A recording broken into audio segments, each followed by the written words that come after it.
नमस्कार मेरे प्यारे दोस्तों, कैसे हैं आप सभी। उम्मीद करती हूँ आप सभी अच्छे होंगे। तो दोस्तों, आज फिर मैं लेकर आई हूँ एक नई कहानी जिसका टाइटल है भूत का नंबर। तो दोस्तों, मेरी ये कहानी सुनने के लिए मेरे चैनल को लाइक करें, सब्सक्राइब करें और ज़्यादा से ज़्यादा शेयर करें। तो शुरू करते हैं आज की ये कहानी, भूत का नंबर। दोस्तों, भूत हमारी दुनिया का हिस्सा है और इसी वजह से वह हमसे संपर्क करने के लिए तरह तरह के माध्यम चुनते रहते हैं। लेकिन आज तकनीक बदल चुकी है और भूत भी अपने संपर्क साधना के तरीके तकनीकी करना चाहते हैं। इसी से प्रेरित होकर भूत का नंबर भूतिया कहानी लिखी गई हैं। मुझे पूरी उम्मीद है कि आपको यह कहानी पसंद आएगी। शहर में एक अजीब अफवाह फैल रही थी कि लोगों को भूत का फोन आ रहा है, और तो और कई लोगों ने अपने मोबाइल स्क्रीन पर भूत का नंबर तक दिखाया। लेकिन किसी के पास कोई तथ्य नहीं था जिनसे यह साबित किया जा सके कि उनकी बातों में सच्चाई है। लेकिन जब तक यह केवल मजाक तक सीमित था, तब तक तो लोग इसे हल्के में ले रहे थे। लेकिन एक घटना से सबके कान खड़े हो गए। एक दिन एक व्यक्ति मोबाइल पर बात करते हुए अपने बिल्डिंग की छत से कूद जाता है और नीचे गिरते ही उसकी मौत हो जाती है। शहर में एक व्यक्ति की आत्महत्या आम बात है, लेकिन फ़ोन पे बात करते हुए कूदना, इसका मतलब है वह किसी न किसी से तो अपने मरने की वजह बता रहा था। लेकिन पुलिस तहकीकात आगे बढ़ती है और उस व्यक्ति के मोबाइल की आखिरी कॉल रिकॉर्डिंग मंगवाई जाती है। लेकिन ताज्जुब की बात तो यह थी कि उस समय उसके फ़ोन में किसी का कॉल नहीं आया था। पुलिस की चिंताएं और बढ़ जाती हैं क्योंकि लोगों की भीड़ ने उस व्यक्ति को फ़ोन में बात करते हुए देखा था। तो क्या यह व्यक्ति फ़ोन में बात करने का नाटक कर रहा था? गुत्थी उलझती जा रही थी कि एक और हादसे से शहर में दहशत के बादल मंडराने लगते हैं। एक और व्यक्ति रेलवे स्टेशन पर फ़ोन में बात करते करते ही आ रही ट्रेन के आगे कूदकर अपनी जान दे देता है, और जब उसके मोबाइल की जांच की जाती है तो उसमें भी यही पता चलता है कि उसके फ़ोन में किसी का कॉल नहीं आया था। न्यूज़ के माध्यम से खबरों से ज़्यादा अफवाहें फैल रही थी। हर कोई भूत का नंबर जानना चाहता था। डर की वजह से लोगों ने फ़ोन में अननोन नंबर उठाने बंद कर दिए थे। मामला पुलिस की पहुंच से ऊपर था, इसलिए भूत विशेषज्ञों को बुलाया जाता है। उन्हें मामले की जानकारी पहले से ही थी, इसलिए बिना देरी किए मारे गए व्यक्तियों की मोबाइल की नेटवर्क रिपोर्ट मंगवाते हैं, जिसकी फ्रीक्वेंसी से उन्हें पता चलता है कि उनके फ़ोन में भले ही किसी का कॉल नहीं आया, लेकिन फ़ोन से किसी का नेटवर्क कनेक्ट जरूर हुआ है। मामला डिजिटल टेक्नोलॉजी का था, इसलिए इन्वेस्टिगेशन में डेटा साइंटिस्ट को भी शामिल किया जाता है।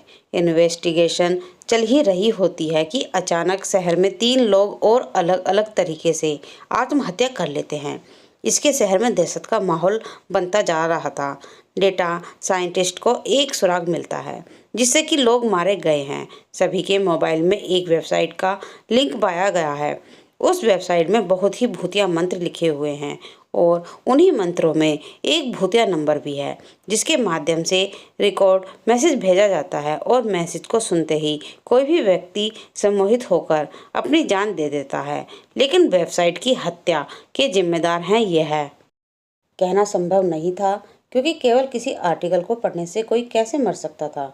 इसी बीच विशेषज्ञ आर्टिकल की गहराई से जांच करते हैं तो पता चलता है कि वह कोई साधारण मंत्र नहीं बल्कि वशीकरण मंत्र लिखे गए हैं, जिनके माध्यम से लोगों को पहले से सम्मोहित किया जाता है।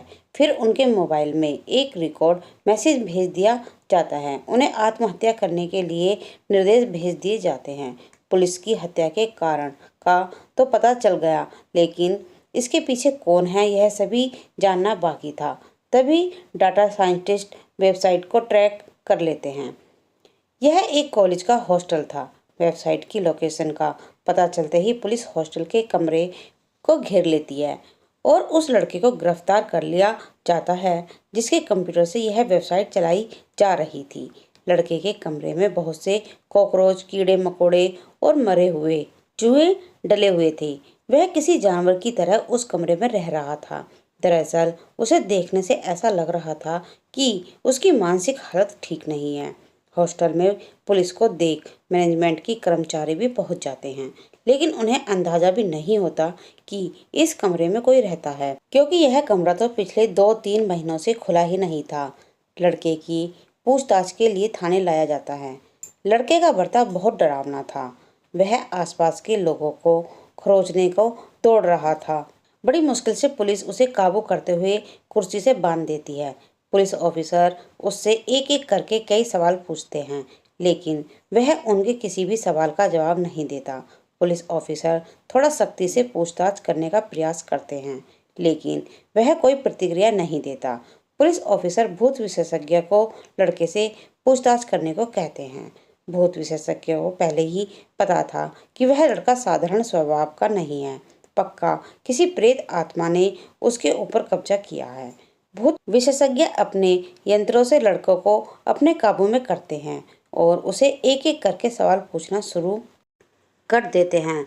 लड़का जोरदार आवाज में जवाब देता है और 1 घंटे की पूछताछ के बाद पता चलता है कि उसके अंदर उसी के दोस्त का भूत आ चुका है, जिसने 3 महीने पहले आत्महत्या की थी। दरअसल वह मानसिक तनाव से गुजर रहा था, जिस वजह से उसकी मौत को गले लगा लिया। वह उसी कमरे में मरा था जहां से पुलिस ने उस लड़के को गिरफ्तार किया था। वह अपने दोस्त के शरीर के अंदर प्रवेश करके लोगों की हत्या कर रहा था। उसी ने वह वेबसाइट बनाई थी, जिसे अब वह उस लड़के के शरीर के अंदर रहते हुए चला रहा था। सच्चाई का पता चलते ही भूत विशेषज्ञ लड़के के शरीर से भूत निकालने की प्रक्रिया प्रारंभ कर देते हैं, जिसके लिए वह उसी कमरे में जाते हैं जहां वह लड़का मरा था, और वहां वह अपने इलेक्ट्रॉनिक डिवाइस के माध्यम से लड़के के ब्रेन से भूतिया आत्मा बाहर कर देते हैं। लड़का वहीं बेहोश हो जाता है।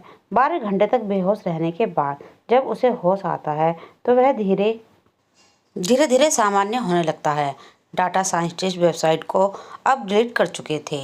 लड़के को निर्दोष पाया जाता है, उसे मानसिक बीमार घोषित किया जाता है और उसे इलाज के लिए अस्पताल में भर्ती कराया जाता है। पुलिस जुर्म के नए अध्याय को समझ चुकी थी।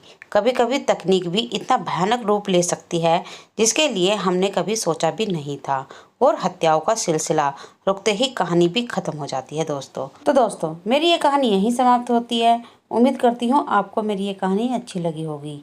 कमेंट में लिखकर जरूर बताएं। धन्यवाद।